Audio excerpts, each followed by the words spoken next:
સુરતના રાંદેર વિસ્તારમાં રાત્રિ દરમિયાન થયેલી ઘરફોડ ચોરીના ગુનામાં સંડોવાયેલ રીઢા આરોપી સહિત એક સગીરને પાંડેસરા દક્ષેશ્વર નજીકથી રાંદેર પોલીસે ઝડપી પાડી ગુનાનો ભેદ ઉકેલી કાઢ્યો છે। આરોપી પોતાની ઓળખ છુપાવવા મંકી કેપનો ઉપયોગ કરતો હતો, જ્યાં ચોરી કરેલ મોટરસાઇકલની રજિસ્ટ્રેશન નંબર પ્લેટ કાઢી બંને આરોપીઓ રાંદેર વિસ્તારમાં ગયા હતા, જે બાદ ઘરફોડ ચોરીની ઘટનાને અંજામ આપ્યો હતો। પોલીસે આરોપીઓ પાસેથી ચોરીની મોટરસાઇકલ, રોકડ રકમ સહિત ઘરફોડ ચોરી માટે ઉપયોગમાં લેવાયેલા સાધનો કબજે કરી આગળની તપાસ રાંદેર પોલીસે હાથ ધરી છે।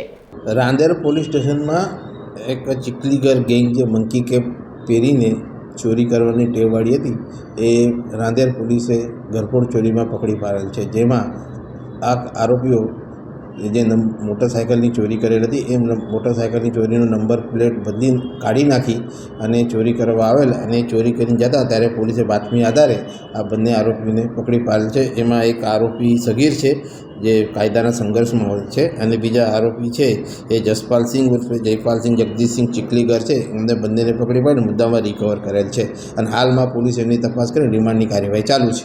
આ લોકોને એમ કે આ ગાડીઓ ચોરી કરી અને પછી સીસીટીવી આપણે લોકલ સોરી આપણે ઘરના નકોચા તોડીને એ કરીને ઘરફોડ ચોરી કરવાની ટેવવાળા છે।